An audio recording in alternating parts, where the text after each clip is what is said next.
कैसे गाई राम बुढ़ापी बेरिया। विपतिया कैसे गाई राम बुढ़ापी बेरिया।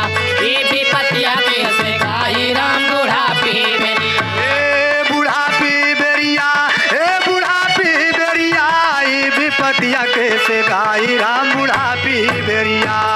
विपतिया कैसे गाई राम बुढ़ापी बेरिया।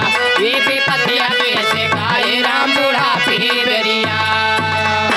अरे आई पतोहिया भय घर मलकिन सब पर हुकुम चलावे। अरे सासु से कहाई कि बर्तन मांजा, अरे अपना मऊ जुड़ावे उलटे ना उधर हर जाई राम बुढ़ापी बेरिया। उलटे ना उधर हर जाई राम बुढ़ापी बेरिया।